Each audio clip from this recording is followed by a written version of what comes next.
Hello everyone, Artemu the Violet Wizard here, and today we're continuing the Pokémon SoulSilver Nuzlocke.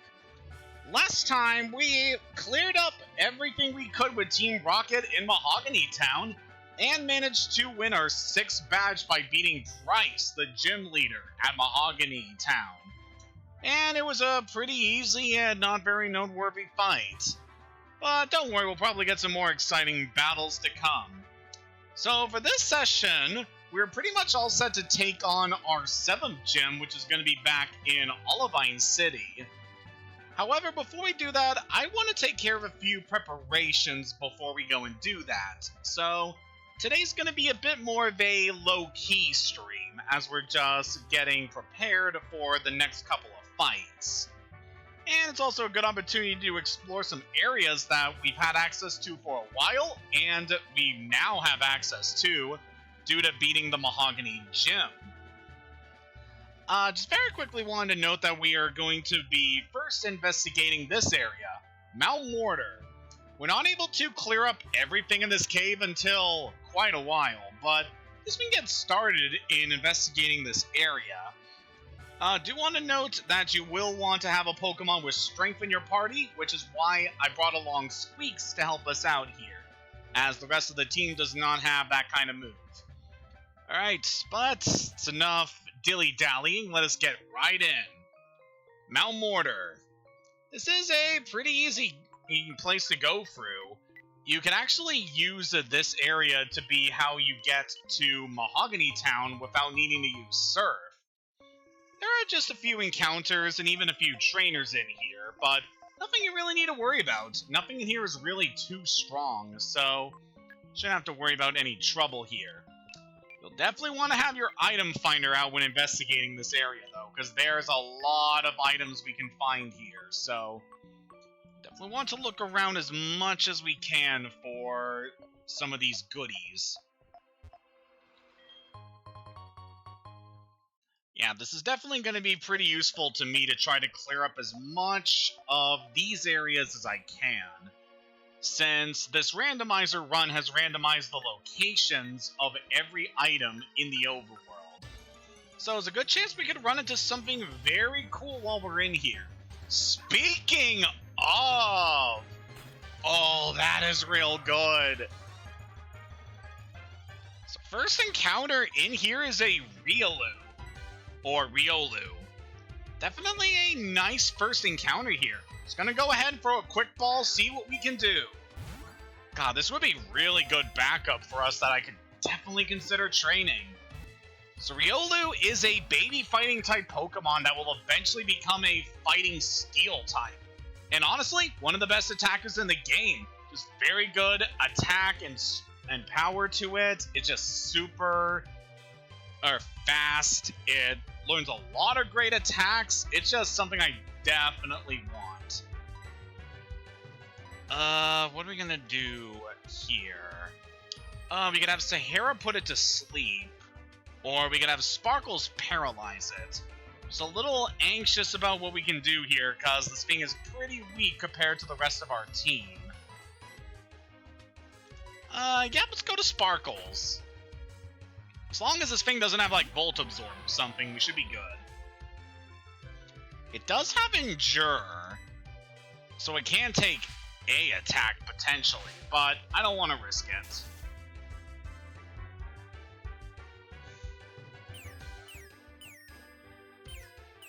Yeah, this thing may have baby Pokemon stats at the moment, but do not underestimate it. It is seriously good.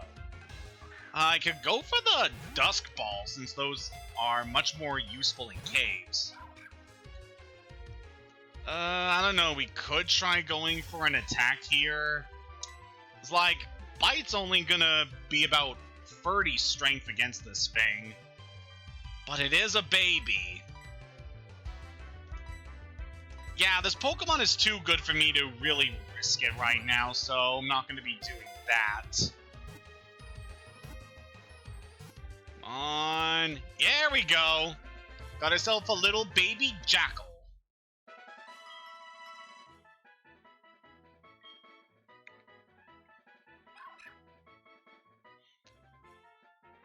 Yeah, this is quite the iconic Pokemon we have just caught. It could be really useful to us. I don't know of a potential other game that eventually we could use a Riolu in, but I'm not really planning to use the Riolu family in that run, so yeah, it would be pretty interesting to add this one to our team.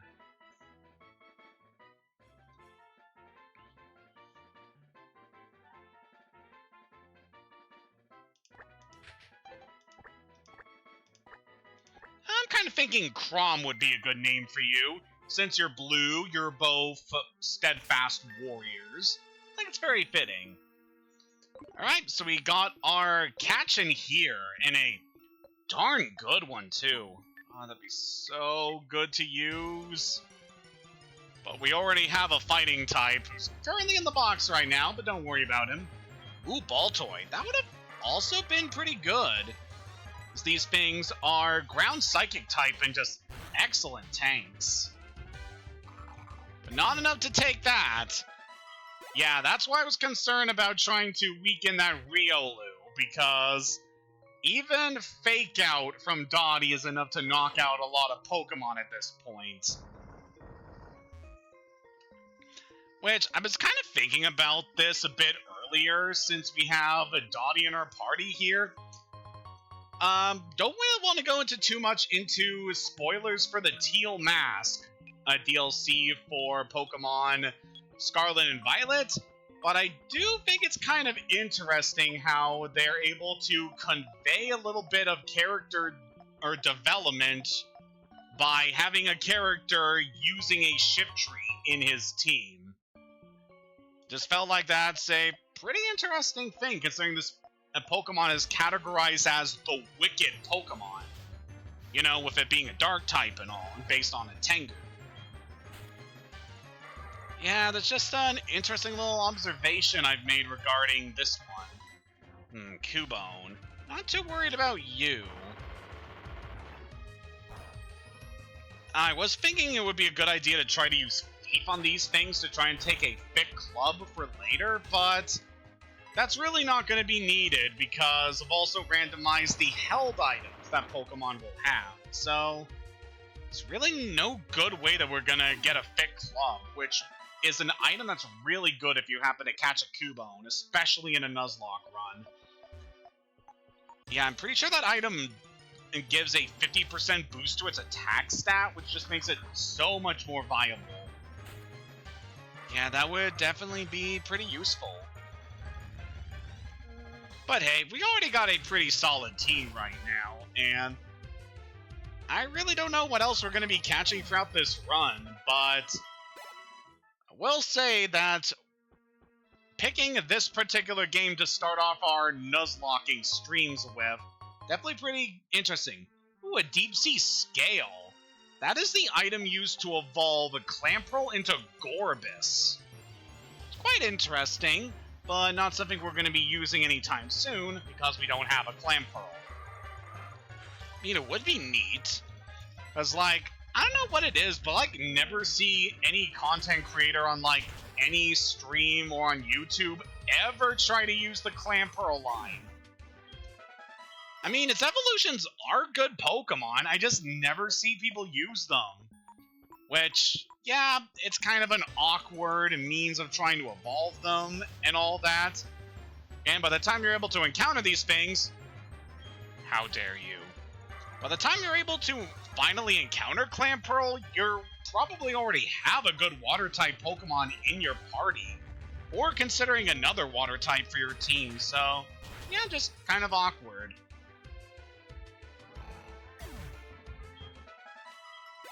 So at the very least, I think X and Y made it so you can just capture the Clamperl evolutions in the water, so that's a nice little change they made.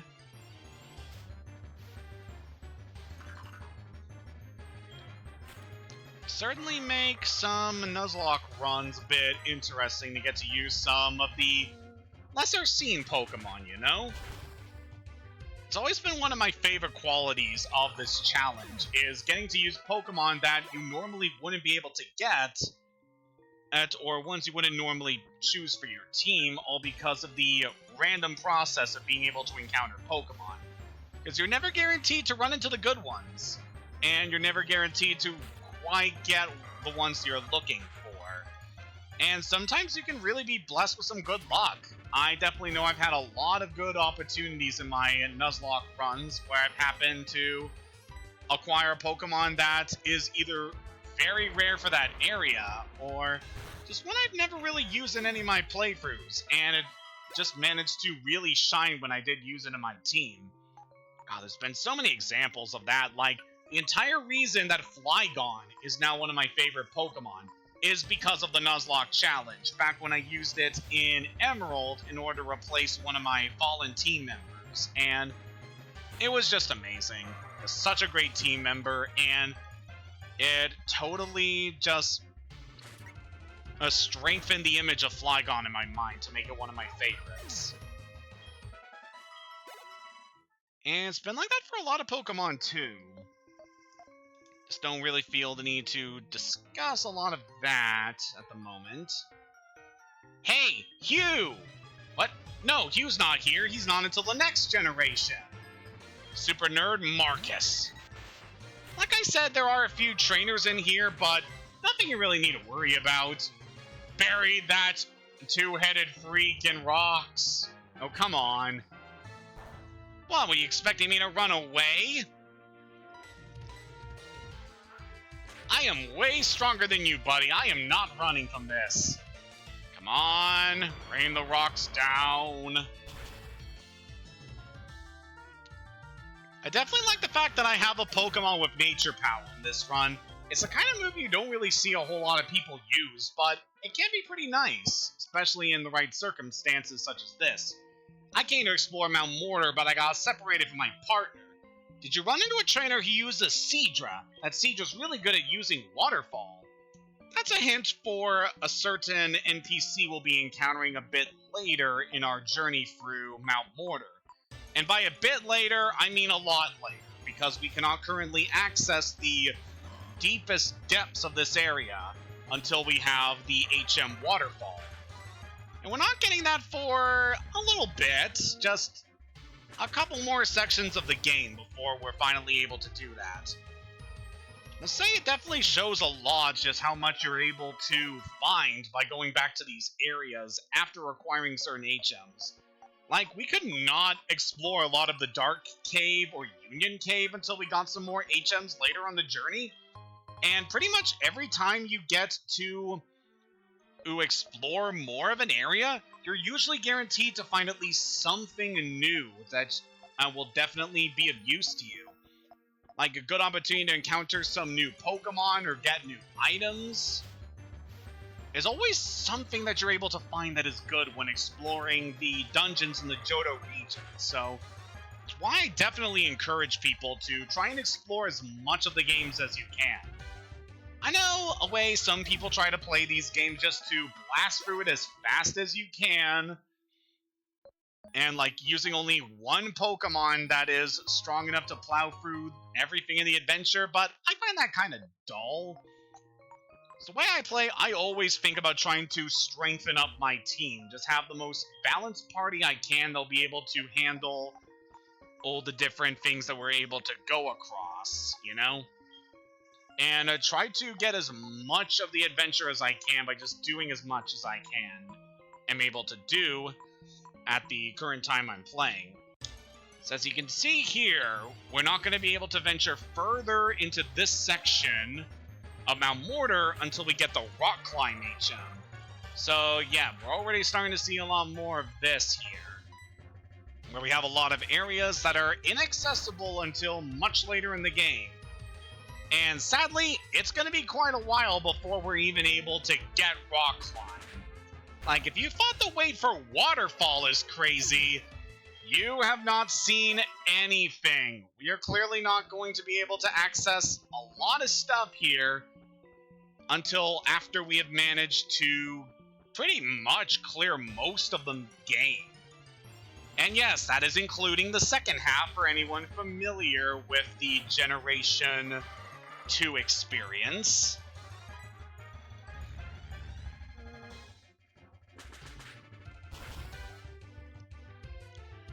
yeah, I'm fine just taking it slow and steady when exploring these areas, especially because it's going to be useful to level up our team for the next couple of battles.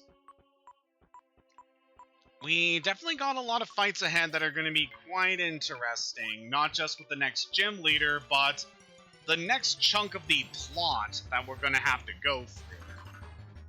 It'll be pretty interesting to get into all that a bit later.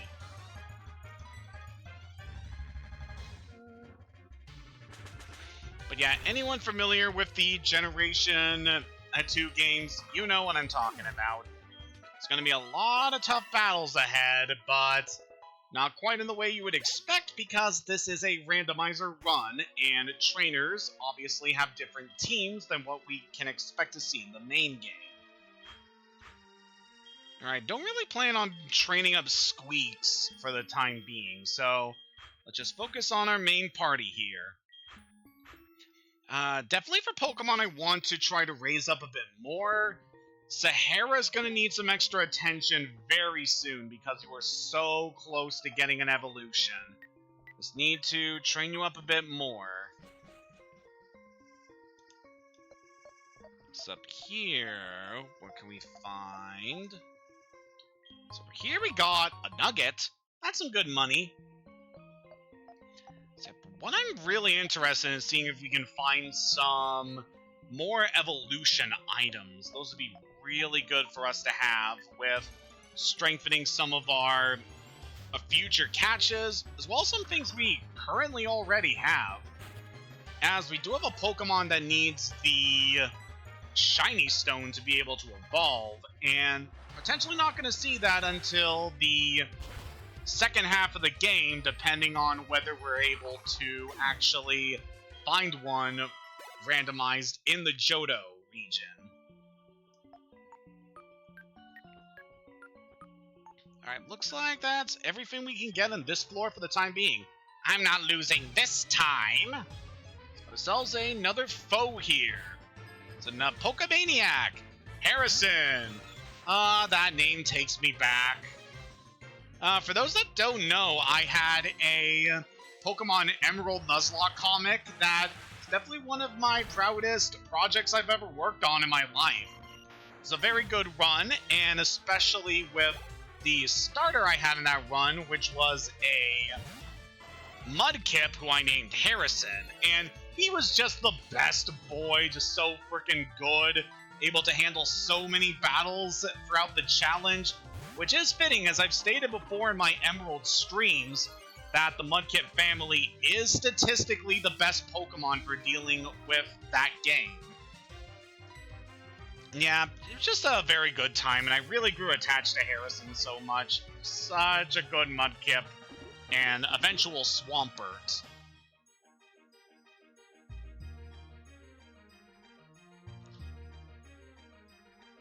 Oh, come on. Yeah, Jolteon being a little bit of a pain here. Don't have to worry about this thing doing a lot of damage to Sahara, but at the same time, that's annoying.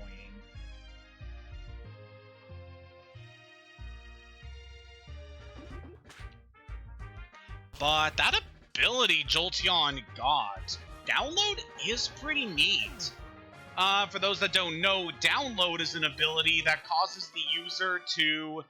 Once it's sent out, it examines its opponent to see whether the opponent is weaker physically or specially, and then it will raise your Pokemon's attack or special attack in order to be able to have a better chance at damaging its opponent. A pretty cool ability, and if you can get one of that in a randomizer, that's just a very good thing to have. Now we dealt with you. That's pretty much everything we need over here. So now we can access this, which is the most eastern part of the cave. We're actually pretty much at the entrance of the cave that leads into Mahogany Town. So we're pretty much good to go here. Also, quite fitting that we ran into a Meryl here, since in the base game of Gold, Silver, and the remakes, Meryl is a swarm encounter in this area. Normally it's a 1% encounter in this cave, but if you're able to who go here on certain days when they're swarming, you're able to get them much more easily. And as I said before, Meryl is a pretty good tank that can be actually a pretty good damage dealer once it's fully evolved if it has the huge power ability. So that could be something that you can look for if you're at all interested. So we can see over there, there's some more stuff that we cannot get until after we acquire until Rock Climb. So that handles that section of Mount Mortar. However, there is more to this cave that we're able to explore with Surf. We pretty much just handled all the areas we could do before challenging Morty. So now we're going to go deal with the next section of Mount Mortar. The section we can do after beating Morty. Let's heal up the team, make sure we're all good. As we definitely used quite a bit of our power points in that. I'm also quite interested to see how Snorkel is going to develop, because he just recently evolved, and depending on how things go, we may be seeing another good boost for him in the near future. It just depends at what level we get a certain thing at. So over here on this section of the route, over where we encountered Suicune here, there is this other cave entrance that leads into another section of Mount Mortar. This area obviously has a bit of water, you can see here. And if you go a bit farther, there is a waterfall that blocks your path. There's not much we can do about that. However, we can go down this ladder, which allows us to access this other section of the cave. It's quite an elusive area, one you're not normally able to get to until after dealing with Morty in Ecruteak.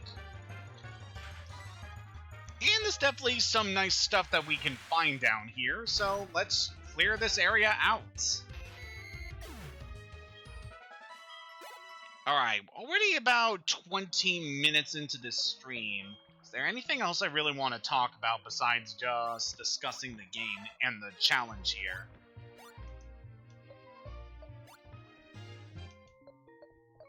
What do we have here?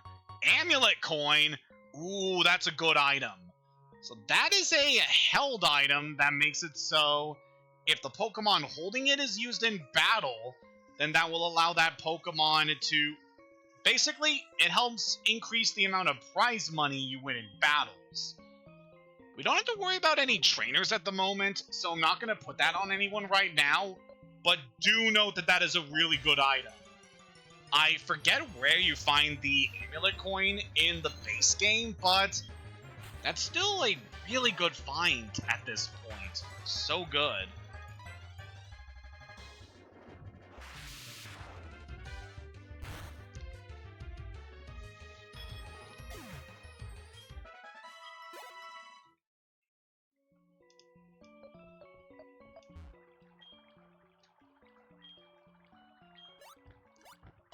So yeah, I feel like now would be a good time to talk about some stuff that has been going on lately.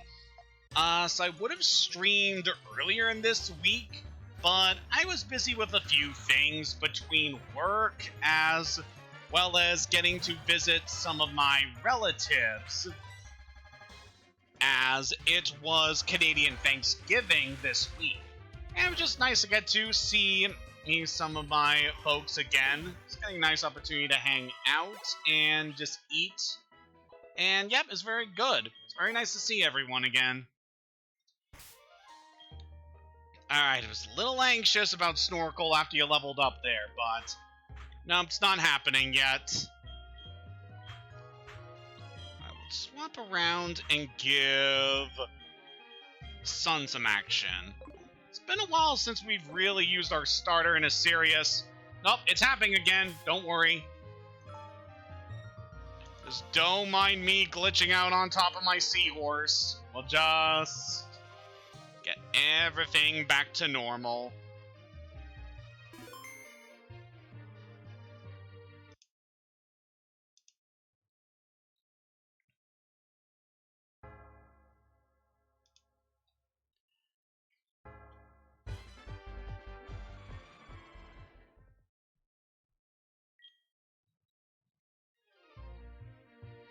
There we go. But yeah, like I was saying, visiting my folks for Thanksgiving, it was pretty nice. Though there were some things that were a bit disheartening for a few personal reasons. Don't really want to go into this too much, but my grandmother on my mother's side has been, well, her health has been declining quite a bit lately, which I guess we should expect to see. She's like 92 at this point, and it's a very impressive age to be at, but yeah, her health has really been declining a lot lately. She's been hospitalized a few times this year, and it's really gotten pretty bad. So, I'm definitely a little concerned about how things are going to go with her in a bit. Yeah, but kind of already accepted the fact that she's getting close to the end of her life, and was always bracing myself for the moment where I hear that dreaded news, but it's still disheartening that it is actually happening. I really don't want her to go very soon. She's always been such a good woman to me and my brothers, and yeah, I'm just really gonna treasure all the time I've spent with her, as they have been very good years, and just nice that I got to have a positive impact on her life as well, for the little amount of time I'd been a part of her life, really. Well, really? Come on, guys. Just trying to get this item over here. Ooh, Ivysaur. Man, that would have also been a fun encounter to get down here, but... oh... okay, Ivysaur with Drought? That's a pretty fun combination, because you do benefit from that. But that also means our fire attacks are stronger, so get bent. Oh, that was unfortunate for you. Super Potion. Not bad. But yeah, overall, it was pretty nice to see my folks again, even as a little disheartened by a couple things, but still a nice time. Ooh, Big Pearl. That'll get us some good money. Speaking of money, I'm wondering when we're going to eventually stop saving our money with our mother. Because there's only a few more elusive items that we can get by saving our money with our mother. And once we do get those last items, we're probably going to stop saving our money with her. Which, again, not too bad. The main thing we're missing out by not saving our money is access to the special berries that you're able to get in order to lower damage from super effective attacks. Which, at this point, we've already got a decent supply of them. So probably wait and see if we're able to get one of every type. But that can also take a while, so I don't know. I guess we'll figure out what to do with that eventually. We're encountering a lot of dogs out here on this water. Kinda weird, honestly.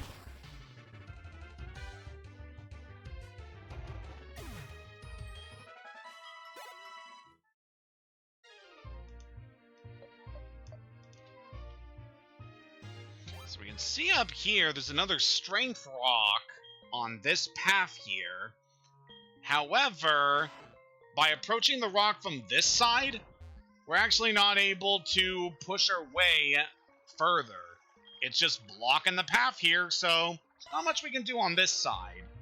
But you do want to remember that for later, as it will eventually lead to something good.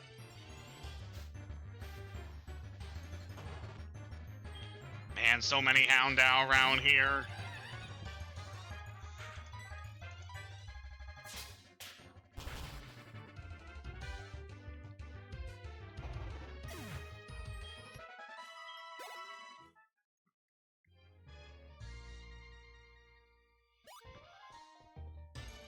What do we have over here? God, these battles are happening so frequently right now. I don't know what it is. Sometimes it just seems like you are always getting encounters in certain caves. Like, for whatever reason, Union Cave doesn't give me too much trouble, but then I come to Mount Mortar, and it seems like there's an encounter every 5 steps. Ooh, an Ultra Ball. That could be pretty nice if we encounter a very hard-to-catch Pokemon later on. Which, of course, we're going to encounter some hard-to-catch Pokemon. For anyone familiar with these games, you know what's eventually coming. Something we can look forward to, definitely.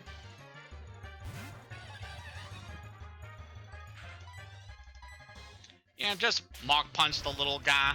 Or girl. Sorry.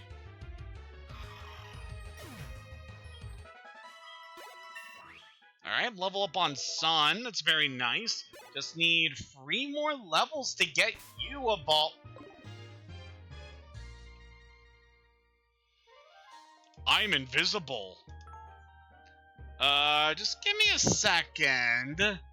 Man, this is a new one. Instead of seeing my body glitch out, it's just gone.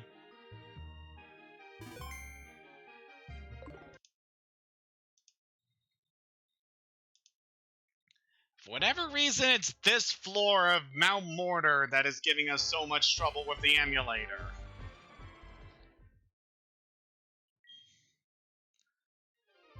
There we go, we're back. Sorry about that, I just stopped existing after a while. I was so concerned about that I didn't switch Sun out of our lead here. Don't worry, we'll take care of that. As next up is going to be Sahara, and we're probably going to keep Sahara in the lead of our party for the rest of this chunk of the game, as I want to get you to level 34 as quickly as we can.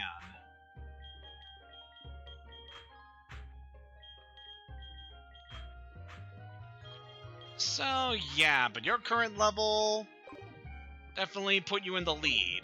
Now, I do have some rare candies that we could use to level up our Pokemon, should we need to, but I prefer to save those for when we're later into the game, because a rare candy will instantly give your Pokemon enough experience points to get them to level up.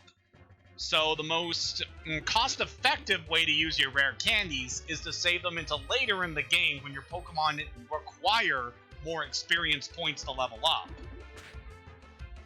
Also kind of what I do when I'm using the experience candies in the more recent games, which I will definitely say that getting candies as part of a raid battle in order to help raise up your Pokemon's levels, such a great reward.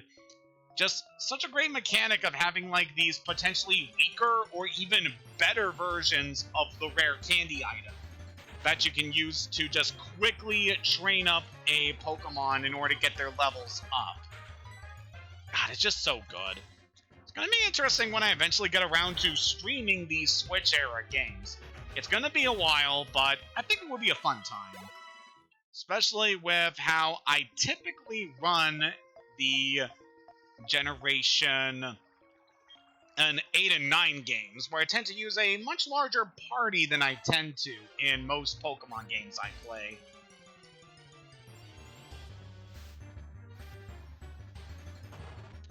I mean, even nowadays I'm starting to play even some of the older games with a larger party, which I guess is also fine if you're into that.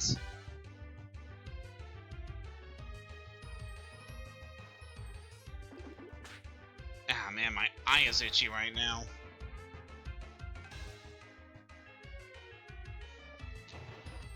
Well, this dog had some rough skin, and that's unfortunate for us, but it's alright.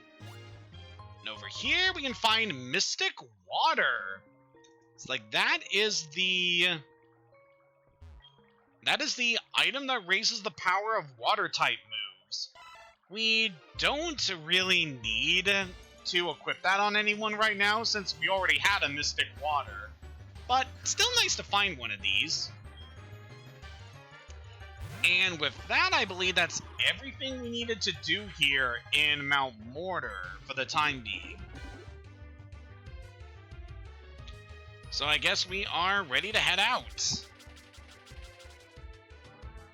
It's definitely a pretty nice run of this area. Managed to get through it in about 30 minutes. We just went over 5.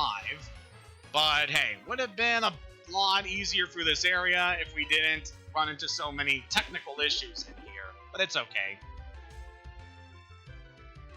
We'll be out of here soon enough, and then we can head to the next area I wanted to explore in this stream.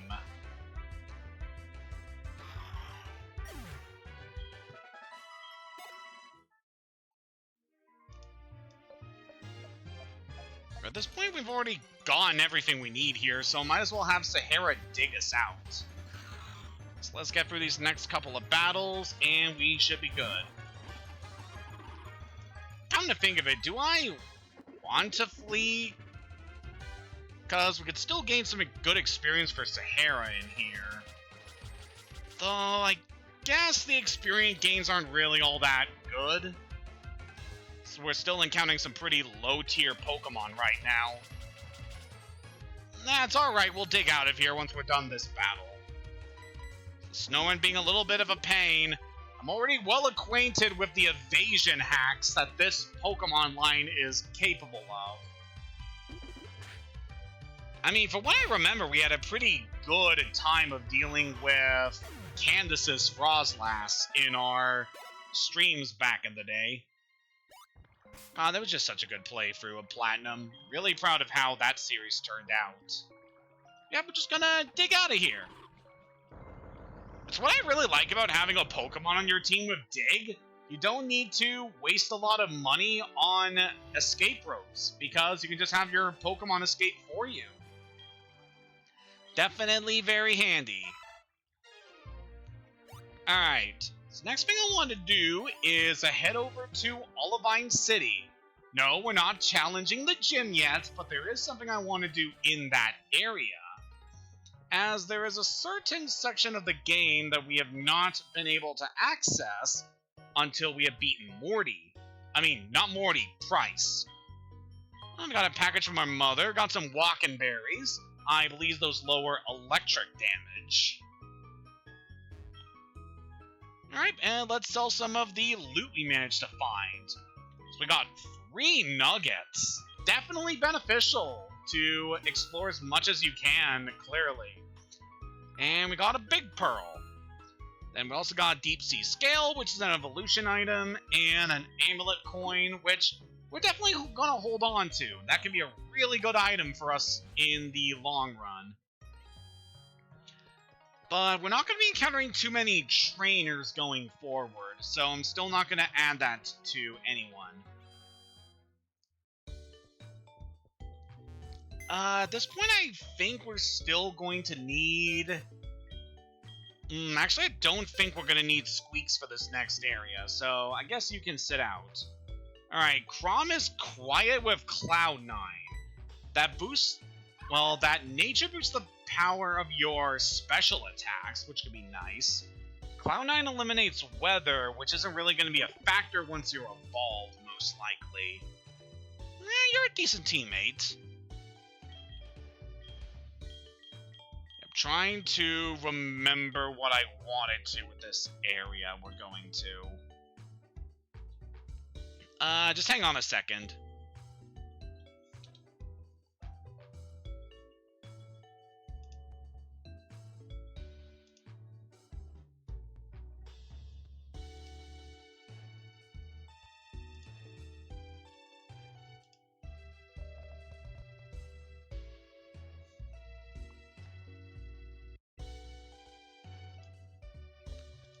Yeah, looks like we're not gonna need strength for this area, so... Alright, we'll bring Scarab back into the team for this one.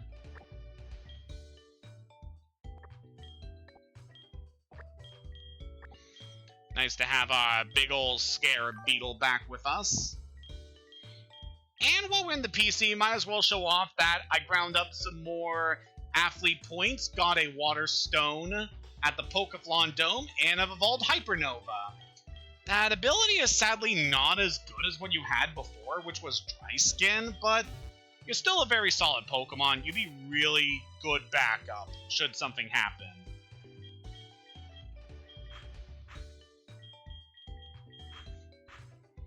So it looks like this is going to be the party we're going to be exploring this area with.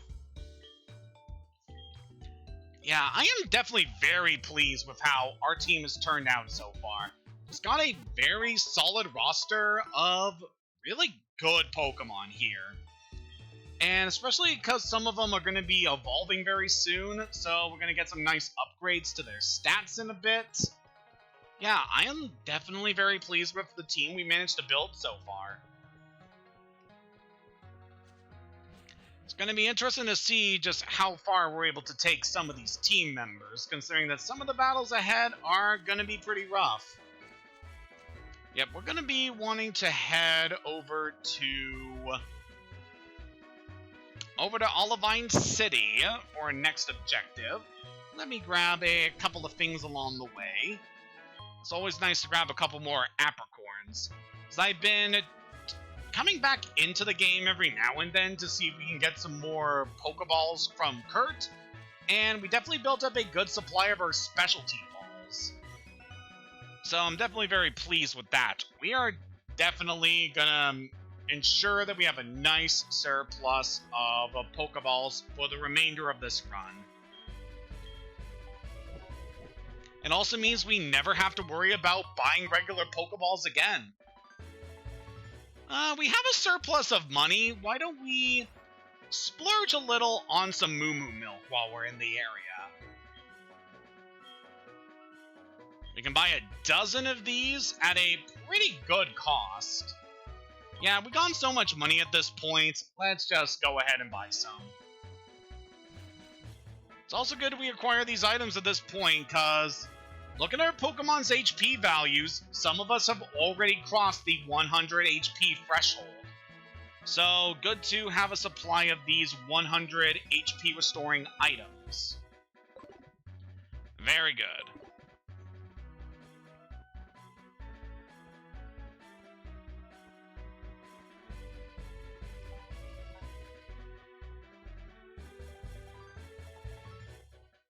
Alright, back in Olivine City, we can challenge the gym right away. However, I am going to hold off on that until we're a bit farther along.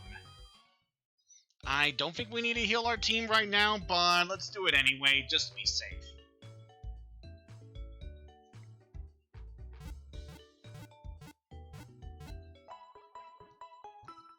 Yep, if all goes well with this next area, we should be good. Alright, so before we go into this area that I have been hinting at for quite a while, you want to make sure that you have a Pokemon that has the TM Flash and the HM Whirlpool. So I've already gone ahead and taught Whirlpool to Snorkel here, as you can see. As for Flash, we're going to wait a little while before we teach that. It's not going to be too necessary at the moment, but we will want to remember that in a bit. For now, we're going to surf down until we get to Route 41. So all the way down here. So remember much earlier on our adventure where we first encountered these whirlpools along the Whirl Islands. Now is finally the time for us to go to this area in order to see what we can see down here. Damn, huge power on Venonat. If you weren't statistically just a weak Pokemon, I would definitely consider you. Sorry, don't really have anything personal against Venonat. Just kind of underwhelming compared to other Pokemon. So yeah, back when we were first in this area, there was nothing we could do about these whirlpools. However, now that we have beaten the Mahogany Town Gym, we're finally able to cross these vicious-looking maelstroms. So I definitely like the appearance of the whirlpools in this game, how they're just so big. The way Whirlpool was handled back in the original Gold and Silver was a little different from what you'd see here, where the Whirlpool only took up one tile, and when you used the Whirlpool, it simply made the whirlpool disappear. However, in this game, instead of making the whirlpool disappear, you're simply crossing the whirlpool, which is definitely an interesting way of being able to tackle this obstacle compared to what we saw before. I mean, just the feat of being able to get past a whirlpool, considering just how strong the currents tend to be around those vortexes, you got some really powerful Pokemon if you're able to do that. Ooh, an Iron Ball. That is an interesting item we picked up. So this is a held item that will cut the holding Pokemon's speed and makes flying type susceptible to ground attacks. So it's an item with pretty much no positive benefit when you're holding it, so why would you even have it? Well, there could be a few reasons. You might use a Pokemon with an item switching move in order to put that item on another Pokemon to cut its speed, or you can pair that item up with the move Fling to throw the item Iron Ball at your opponent. And I believe statistically, the Iron Ball is the item that does the most damage when it is flung using that attack. So that's one strategy you can do with that thing, but not something I recommend in a main playthrough. Well, with all that said, it is time to journey to the Whirl Islands, an area we have heard a lot about from the folklore of the people in this area. And now we're finally able to venture in here with the HM we received from Lance. Considering our current options here, Dottie's move pool is too good at the moment to really alter. However, Sparkles has a few things that I can part with. Namely, Charge. That is a good move because it's able to not only give a boost to your special defense, but also makes the next electric attack you use more powerful. But at this point, we really don't need to rely on that, because there aren't a whole lot of powerful Pokemon we're going to be encountering that would require Sparkles to use those kind of strats. But yep, we need Flash to be able to venture further into the Whirl Islands. This is a pretty interesting dungeon. This area has a lot of sections that are each accessible from different entrances that you can find from the 4 different entrances on the islands above. And there's a lot of stuff we can find here, so just want to explore as much of this place as we can for the time being and see what we can find. Whoa! I was just talking about one of these guys earlier in this stream. Alright, so our encounter here is Cubone. A pretty good one. It's definitely one I've been wanting to use in streams for quite a while.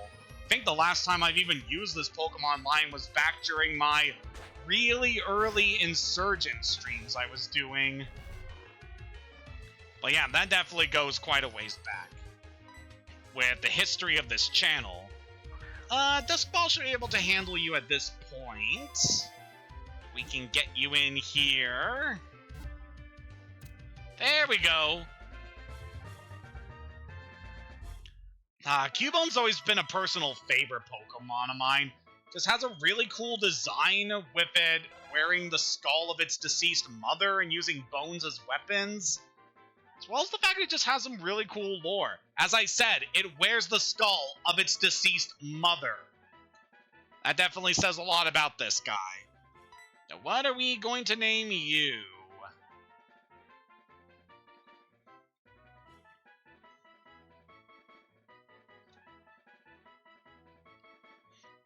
I don't see anyone in chat right now, so I'm gonna have to think of a name myself.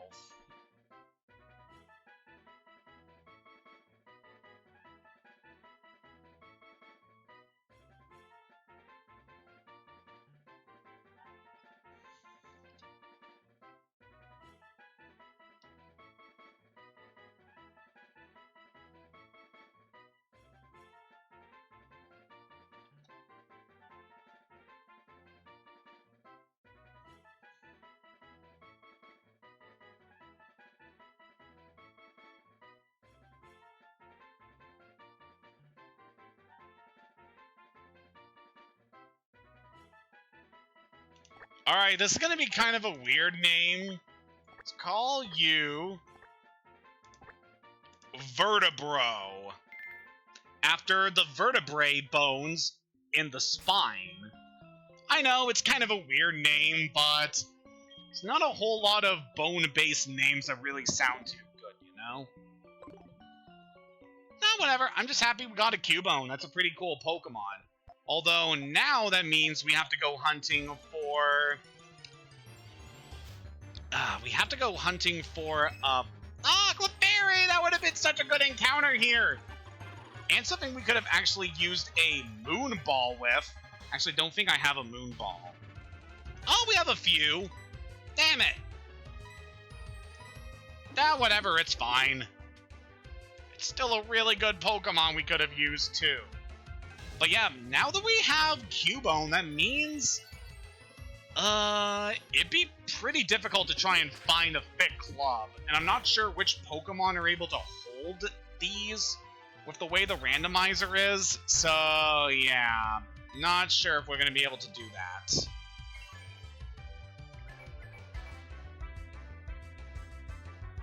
But still decent backup, and I'm definitely going to look forward to training that a bit later.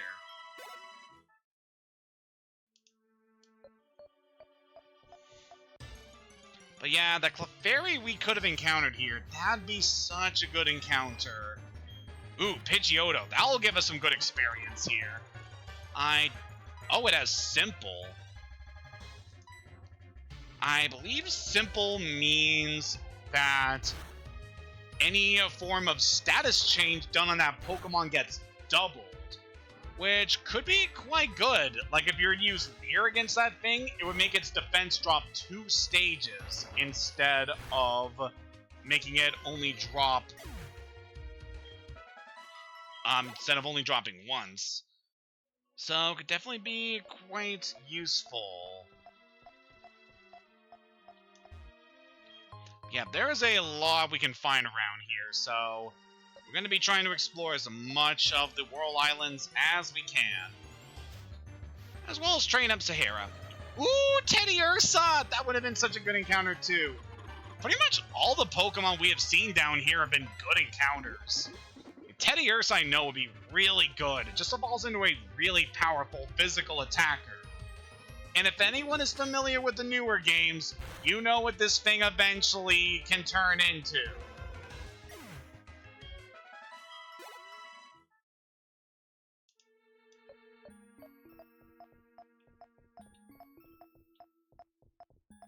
So go over here. This leads deeper.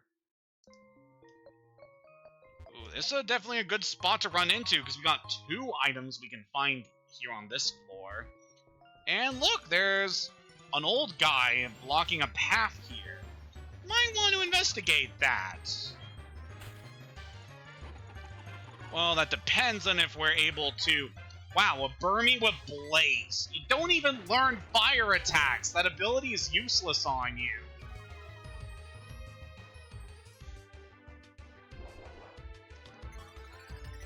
Not expecting this hidden power to do too much. Yep, you're a Burmy. Your stats are pretty weak. Just take this sucker out.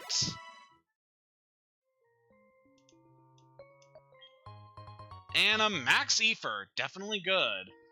We can see there's another item up there. There's currently no way we can access the rest of this floor. So we're going to have to come in from a different angle.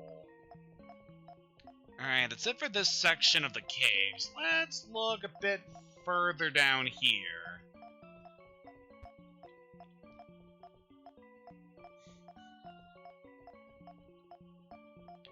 I believe this section they're able to get to from the Northwest Island. You can also access this from another section. Yeah, it's kind of interesting how some of the caves are able to cross into each other, while some others give you special points that you can only access by going through that entrance. It definitely makes the Whirl Islands feel like a very dynamic place. We have to explore it from a whole bunch of different angles in order to get to see everything here. And of course, with exploring this area, we're not going to be able to fully experience everything we can here on our first visit. For those familiar with what this game is about, you know exactly what I'm talking about. It's going to be a lot of cool stuff we're going to be able to do here much later on. But for now, it's just a nice little visit to get to see what we can do for the time being. And of course, the main reason I'm coming down here so we can catch our main encounter for this area, as well as seeing just the different kinds of items we can find down here. And also train up Sahara, because that's a priority right now. You have Poison Point. There's nothing we can really do to counter that with Sahara. But we have healing items, so nothing to worry about.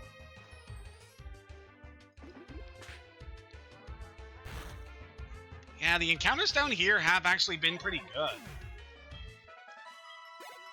So in Vanilla, Heart Gold and Soul Silver, if you're looking for Pokédex completion in this area, I believe that the Whirl Islands are the earliest point in the game where you can actually run into both the Horsey and the Seal families.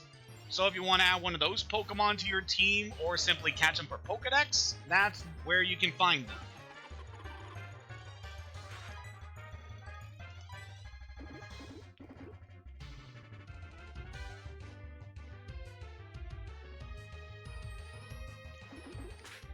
While we're still training up Sahara around here, I want to talk about something that kind of came to me earlier today that I felt was pretty interesting. I don't know how a lot of people feel about this, but I've always felt that hippos are just some of the cutest animals to exist.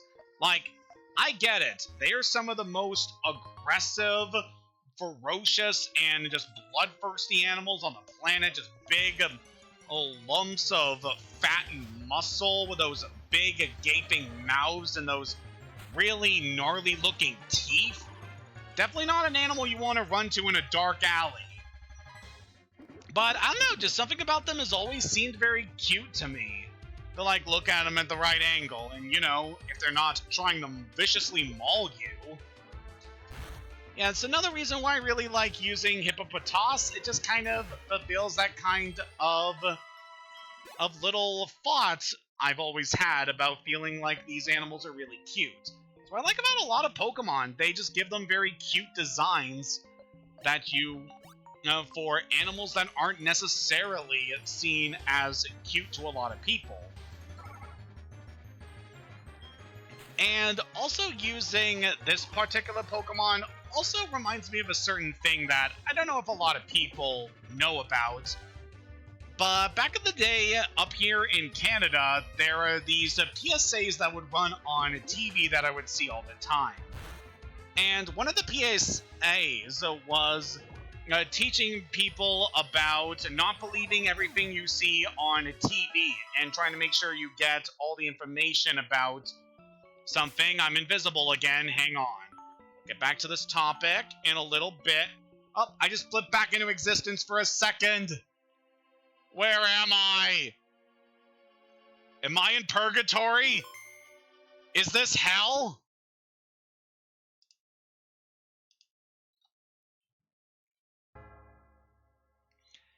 Damn, the game has really been glitching out a lot today. Like, I know this game is so unstable on emulators, but jeez.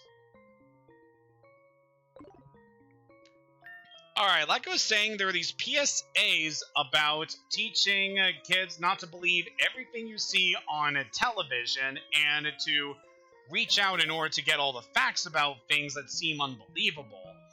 And the way this PSA was framed was just in the cutest idea I've ever seen, where it's a faux documentary talking about like this Canadian cryptid called a house hippo, which are these little guinea pig-sized hippopotamuses that would find their way into Canadian homes, just kind of take up residence there, eating the little scraps of food they can find and all that.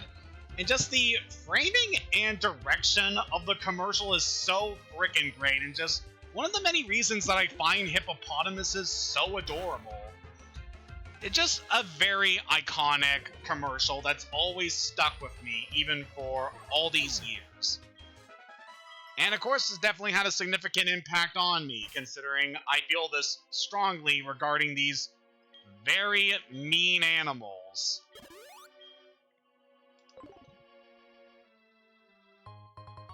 Alright, there's a revive there. Nothing that's really all there. I should really sell the revives that I have picked up at this point. They're pretty much just not being useful at all.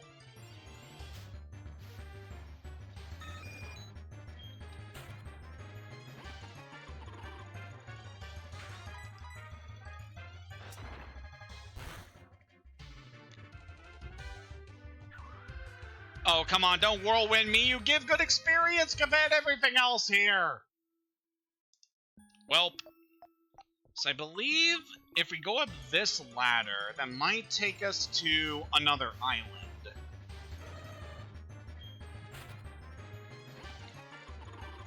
As I said before, the islands here are interconnected by the tunnels. So you can access different sections of the islands by being able to go through the islands themselves. Definitely makes this a very interesting area with how everything is interconnected. Probably one of the more unique locations in the Johto region because of that. Got a PP up there. That'll be useful for later. Yeah, there's no other path we can take here. But at least that gives us an idea on what we need to do going forward. If we come across that fork in the path again, we'll want to take the upper path, not the lower one. So I think over here... Yeah, this is an area we've already been to, so we want to explore the lower path here. Again, that's just one of the things you need to do when you're exploring this place. At the very least, we can easily get back to the surface whenever we want, since Sahara has Dig. And even if we run out of Dig power points like we do now, we can still use it as a field move, which is definitely very helpful. Yeah, she just doesn't have the energy to use it in battle, which is quite perplexing for a number of reasons. Alright, I'm gonna have to head down this ledge if we're gonna get to explore more of the cave. Ah, Cyndaquil! Oh, I want to catch a Cyndaquil in one of our runs so badly. Why do you have suction cups?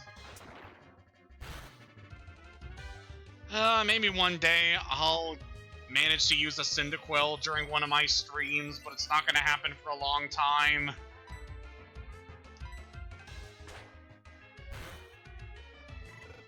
One day.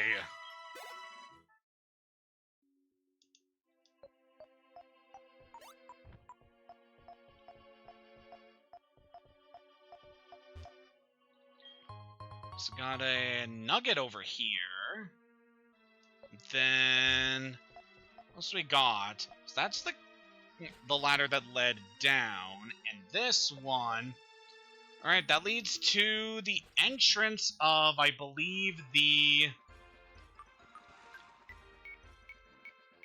I believe this is the southwestern island. Ooh, luck incense. Oh, it's actually pretty fun that we ran into that item. So, just going into our inventory here, the luck incense. That's an item you would want to use in order to breed Happiny eggs from Chansey. However, if you have other Pokemon hold it, it also doubles prize money, just like the amulet coin. These are going to be really useful to us later on once we get to a certain point of the story and are able to unlock the rematches with different trainers. God, that'd be real good, but we have to wait a while before that. Speaking of waiting a while, the cave is back to being dark, so excuse me.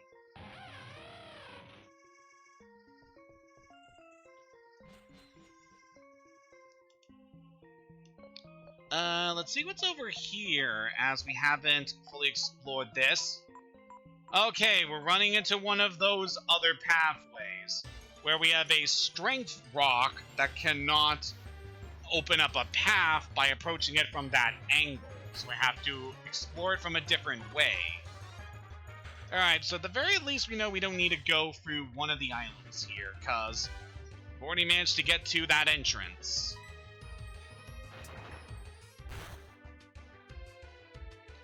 You know what, I might just have Sahara dig us back to the surface.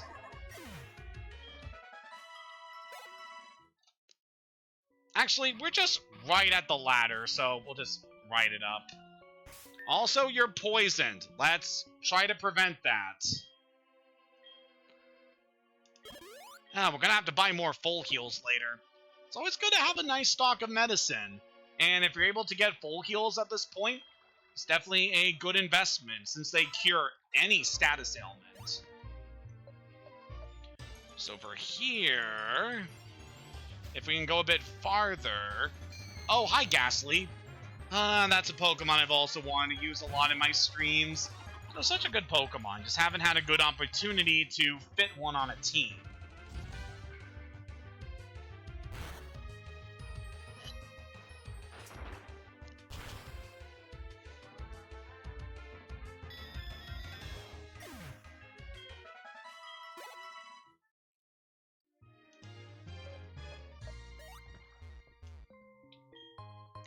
Okay, I thought that would lead to the entrance of one of the islands, but I guess not. We'll have to go a bit further to do that. It's nice we got a path that will lead further into the island here. Ooh, Water Veil. I believe that just prevents burn damage, which... not entirely useful, especially considering the abilities Clefairy are normally able to get.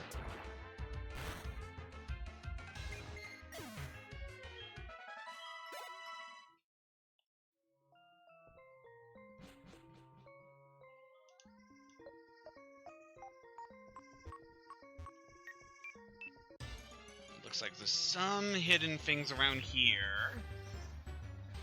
It's always good to be thorough when investigating these areas. Alright, Sahara, you should be able to take out this little guy, or girl. Sorry.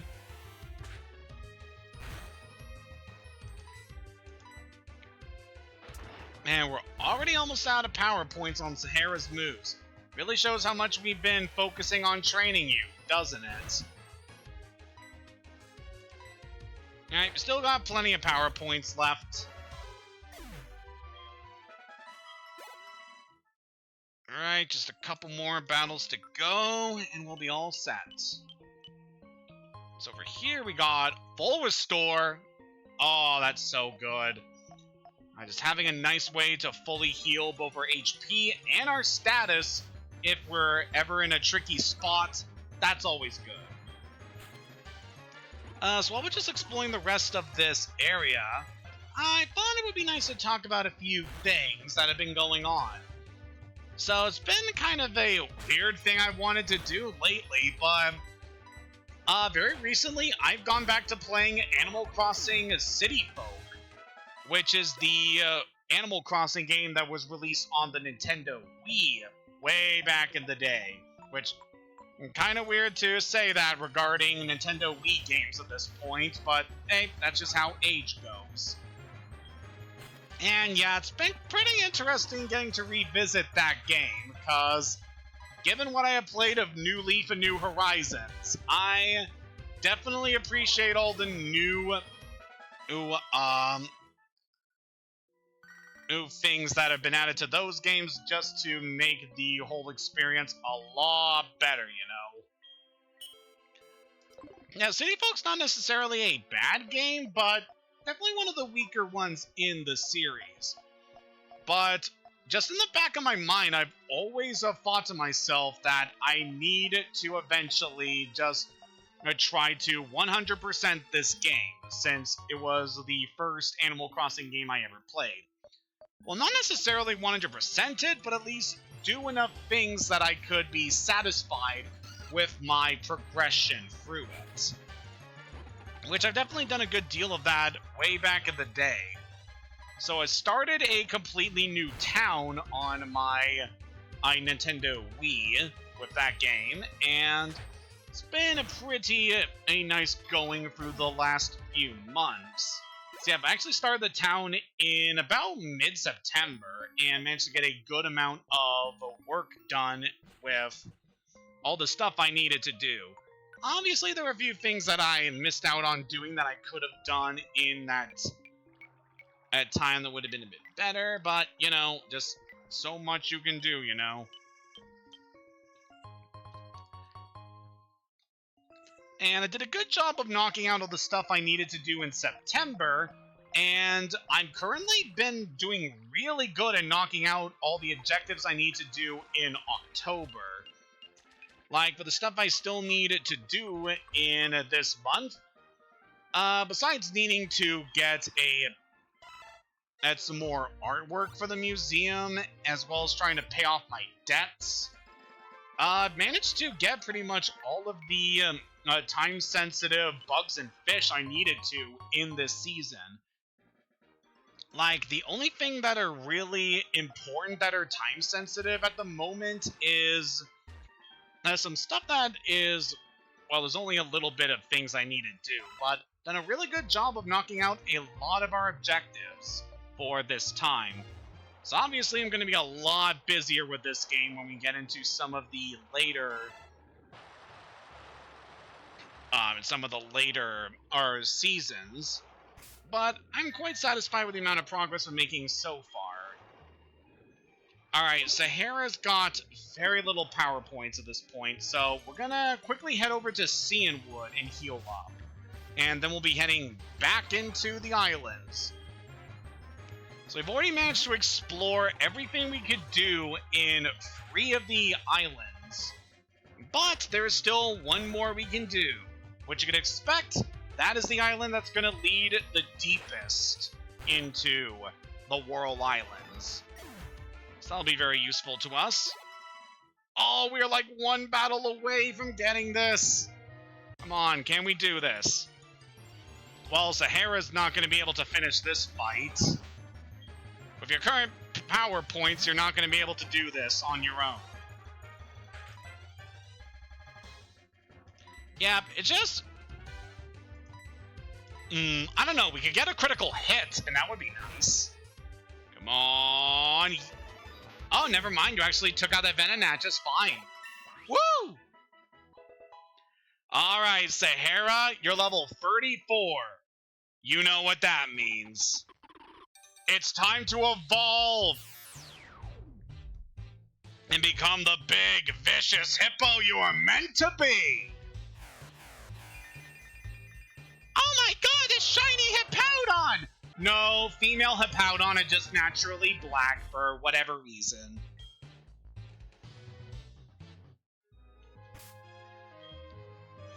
So yeah, we got ourselves quite the evolution here. Sahara's now reached her final stage, which is how proud. Oh my god, that ability. Oh, I don't know if that's really gonna be beneficial to you right now. But it's still really funny. So, essentially, Sahara has the ability of God. Multi-type is the signature ability of Arceus, the main Pokemon God. When this Pokemon holds a certain item called a plate, it's able to change that Pokemon's type to match that plate. However, really don't have to worry about that for the time being.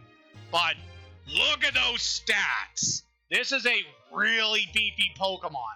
Huge HP, high attack and defense. Rest of the stats are kind of mid, but god, this is such a good Pokemon. And we still haven't gone to see what really makes this Pokemon so great. Oh man, it's gonna be so good when we get to really show off what Sahara can do in this form. Because eventually we're going to get the option to teach her some pretty useful attacks that will definitely help flesh out her moveset a bit more. And also add some nice coverage to this team going forward. But yeah, I am real happy with that. Wow, I actually missed a trainer over here. I did not know we missed someone here. Alright, we'll take on Denise. Should be a pretty easy battle for Scarab here, honestly. Not much this thing's gonna do to us. Headbutt. I mean, there is one thing this thing could potentially do. Never mind, it flinched. Ah. In your face. No one's going boom on me.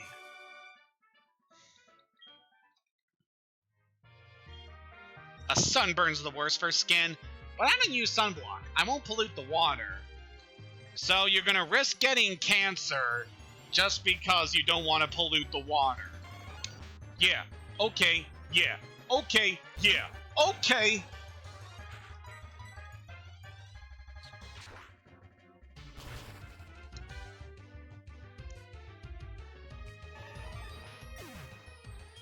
Oh man, I am so happy we got Sahara evolved. And oh boy, if you thought the artwork I drew for Sparkles was interesting with her inheriting the ability of a very godlike Pokemon, you haven't seen anything. We got some stuff we need to do for Sahara when I eventually draw her Hippowdon art. It's gonna be very interesting, to say the least. Alright, we've healed up. And we should be good to go. Alright, so there's still one island that we have not cleaned out of the islands here. So let us go take care of that. So we've cleaned out the island to the northwest, the southwest, and the southeast. All that's left is the northeastern island. As you can imagine, there's going to be some interesting stuff we're going to see down here. We're not going to be able to fully complete this area, but it is nice that we're going to clean out as much as we can, while also making sure our team is plenty strong from these level ups we're getting. So I've certainly appreciated leveling up Sahara for this, because having such a strong defensive Pokemon going into the next couple of things we're going to do in the story is going to be so helpful to us. But yep, Hippowdon's a great Pokemon, one I've really loved using in my more recent playthroughs, as it's not one I really used a lot back in the day due to it being kinda tricky to get back in its debut generation, since it was only located in one area, and it was like super rare to get if you're not doing a certain optional quest line. But yeah, this one I'm definitely proud of. Not proud to see you here, Kabuto, since I've already wasted my opportunity for a catch in this area. I mean, I wouldn't say waste, since I knocked Venonat and Venomoth off my potential encounters for the rest of the game. So don't have to worry about that. But yeah, speaking of, it's going to be a little while before we're able to catch a new Pokemon, as at this point we pretty much cleaned up all the potential encounters we can have.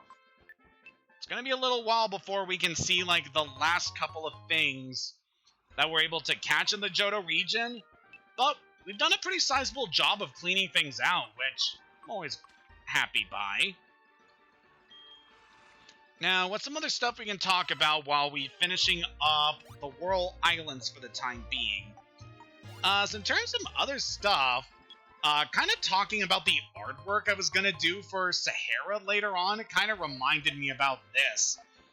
So very recently, I was asked by Ryan of the channel Brain Scratch Commentaries in order to design artwork for the thumbnail they're going to do for an eventual for an eventual playthrough they're going to do on their YouTube channel, which obviously I agreed to, because I'm always eager to help out these kind of channels.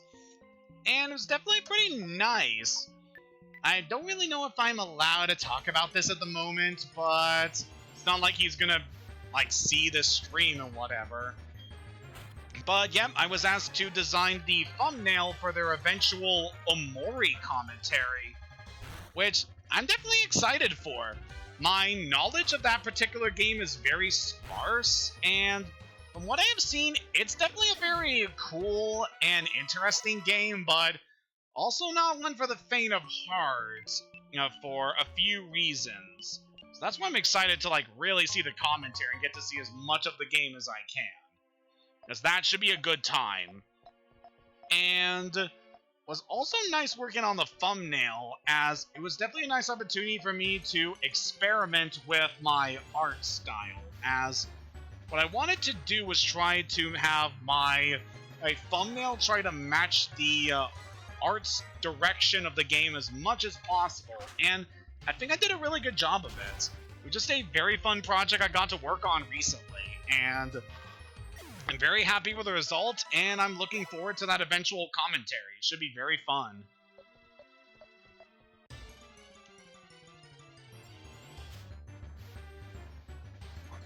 Oh, hey, Nummel. It's quite interesting we could have run into this guy down here, but never had an opportunity until just now. That thing is part fire, but I'm not too worried about it. I mean, I think there's a nasty fire move this thing can get at this level, but Scarab's plenty strong to handle it. Nothing to it. So now I want to head down this ladder, and this takes us down to the lower section of the World Islands that we had previously visited before. Ooh, we got a full restore here. And there's also what is here? A revive. Okay, nothing too major. I think that's the last of the items we can find down here. And speaking of things down here, if we go over this way, you can already see what we're going to encounter here. Let's take out the rest of these Pokemon. Grimer. It's always a Pokemon I have been considering using in one of my playthroughs eventually, but never had an opportunity to. Maybe someday we'll get to use Grimer in a stream, but it's not gonna be for a while. Ugh, Aftermath. Just imagining the toxic fumes emanating from that Pokemon, or what did that additional damage to Scarab after it died. Ugh, it's like when you hit a skunk and then just suddenly it just sprays all its icky smell all over the place. Ugh. Yeah, that should be the last of the items we can find around here. And if we go all the way to the end, a long time ago, the World Islands used to be one larger island. There were two countries fighting over the island back then. Lugia, the guardian of the island, got upset and cast lightning bolts to tear the island into 4 pieces, then disappeared into the deep end of the waterfall basin. I will let you through if you bring the Silver Wing, which is said to have fallen from Lugia. But the true challenge is whether Lugia will appear in front of you.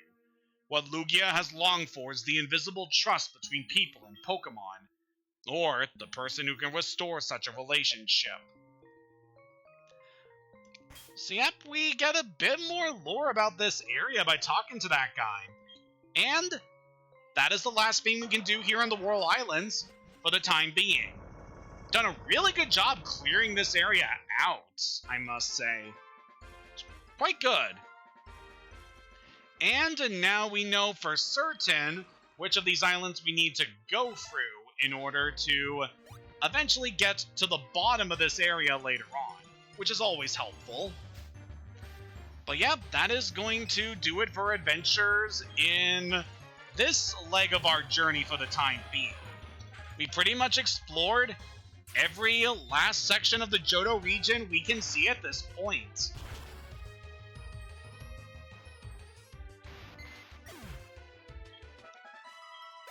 So yeah, when it comes to exploring the Johto region by this point, after beating Morty, you're pretty much able to do the next 3 gyms in whatever order you want.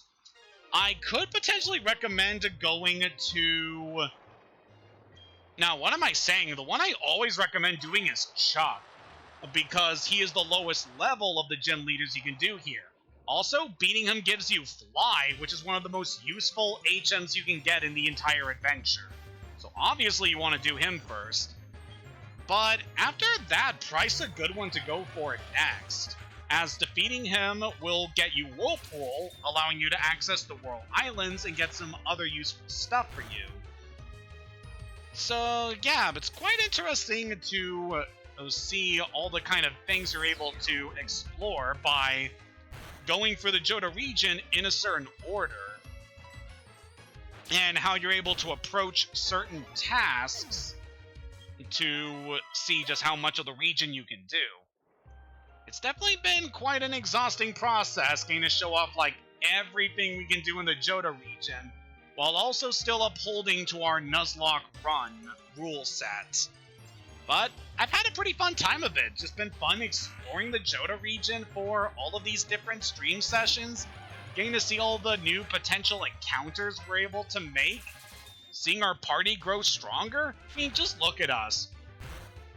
Just this party at the moment compared to the team we had when we first started this journey, it has really come a long way. I am very happy and satisfied with the team we have built so far, and here's hoping that this team is able to carry us to the end.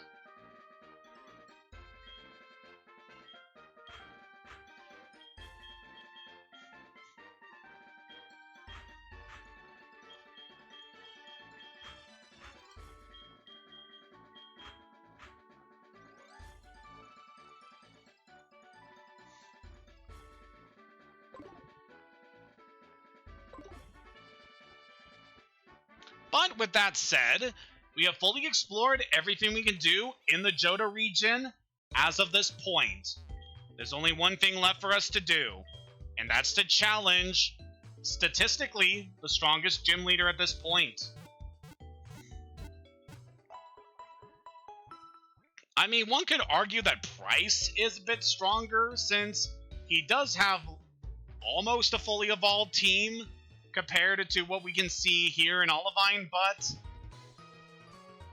I don't think it's really that major of a difference in terms of power. This is just the gym that has the highest level Pokemon you can encounter at this point. So that's why I wanted to save this one for a bit later when we were doing this challenge run. Our team is about as strong as we can be at this point, so there's no turning back now. That said, give me a little second to prepare something.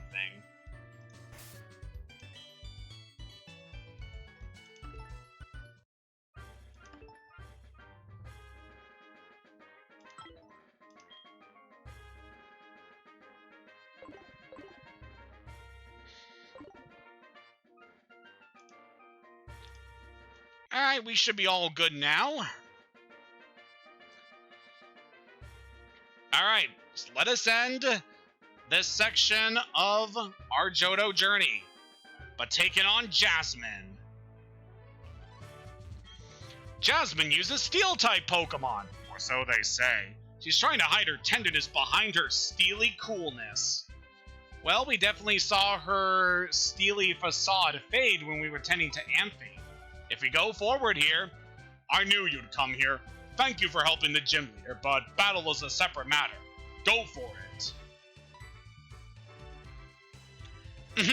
I know how capable you are from the lighthouse. It's time you showed that side of yourself to Jasmine. Good luck. So instead of challenging us to a battle, the gym trainers here are just wishing us luck in defeating Jasmine.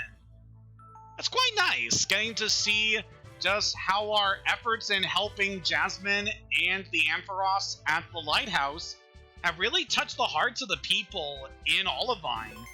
It's quite nice. But here we go.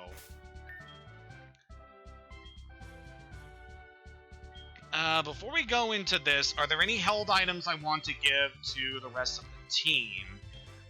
For Scarab, I could give a citrus berry, or I don't really feel like there's going to be any flying things we need to worry about. We don't even have a flying resist berry. Sure, you can have a citrus berry. And Sparkles, you're most weak to ground, and we don't have any ground berries here. Alright, so you can take a citrus berry as well. And Sahara, we do not currently have any items to boost your abilities. So, let's give you a berry as well. For you, the thing that would be the nastiest thing for you to be hit by is either grass or water. Yeah, either one of these would be bad to get hit by. I'm kind of leaning more to giving you the Pasho Berry, because a lot of grass-type attacks don't tend to be very high power, but there are some pretty high-power water-type attacks. Alright, let's do this. Thank you for your help with the lighthouse, but this is different. Please allow me to introduce myself. I'm Jasmine, a gym leader. I use the Cling. Steel type. Do you know about the Steel type? They're very hard, cold, sharp, and really strong. I'm not lying. They also have a crap ton of resistances, although they did lose 2 in Gen 6. But anyway, the girl of steely determination, Jasmine, is our opponent here. Starting off with a Drifloon. Quite an interesting first choice here, but we should be just fine.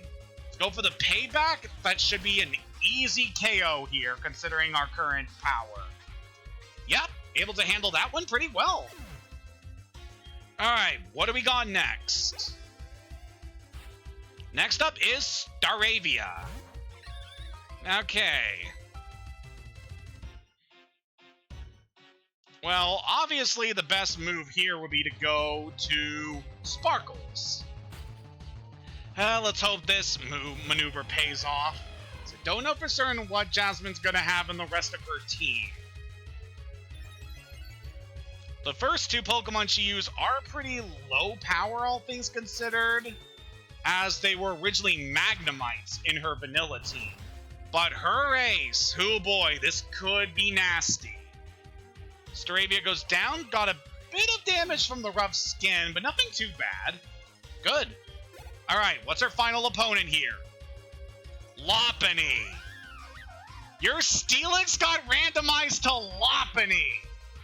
I mean, that kind of fits your appearance more than a Steelix does, but seriously, what a downgrade. I mean, this thing is very fast and could be a bit tricky for us to deal with, but I'm not too worried about this thing. It's very high level compared to some of our team members, but we are plenty strong enough to handle this thing.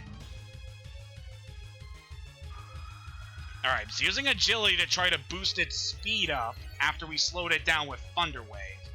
So that could potentially be bad for us. Let's hope we're able to take this thing out here.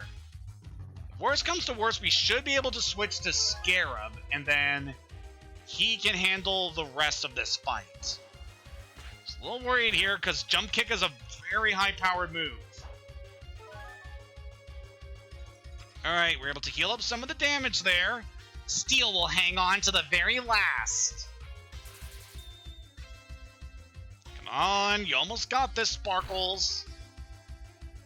Oh, just barely hung on there.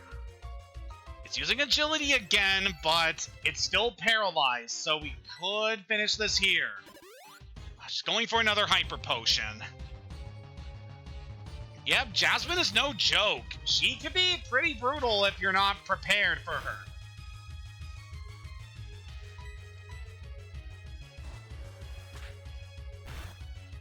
Alright, that's probably going to do it for Sparkles. I don't want to risk her taking a critical hit here. And that Jump Kick is pretty nasty. But, oof. Alright, that thing is outspeeding us now, so we need to switch out. I think Scarab is our best bet. I think its strongest attack is High Jump Kick, and with Scarab being a bug type, that's not going to do as much damage. So we should be good here. Come on, buddy. Healing again. Come on, Jasmine. Don't be like that. Alright, let's go for the Brick Break. Come on, Scarab. We've had you ever since we got to Azalea Town. You can pull us through in this battle here. Almost took it out. This thing has really been hanging in there. Oh, there we go. That's the final blow. Woo! All right, Jasmine, I gotta give credit where it's due. You actually put up a good fight. Well done. A very well-earned victory. You're a better trainer than me in both skill and kindness. In accordance with League rules, I confer upon you this badge. We get the mineral badge from Jasmine. Our 7th badge in total. With that badge, all Pokemon, including traded Pokemon up to level 70, will obey you without question. Please take this too. And we get TM20 free. It's called Iron Tail. Your Pokemon will hit the target with its hard tail, occasionally lowering the target's defense. I don't know how to say this, but good luck. She still is very kind to us. So, this particular move we received from Jasmine, Iron Tail. This is one of the strongest Steel-type moves in the game at 100 base power, and a lot of different Pokemon can learn this besides Steel-types. The main draw is that its accuracy is kind of crap, where it has a 25% chance of not landing a hit. But besides that, it's still very powerful. A lot of Pokemon can learn it, especially some heavy hitters. So, if it comes down to it, we might need to teach it to someone on our team. The main downside of using Steel moves on an offensive moveset is that Steel doesn't have a whole lot of types it's strong against.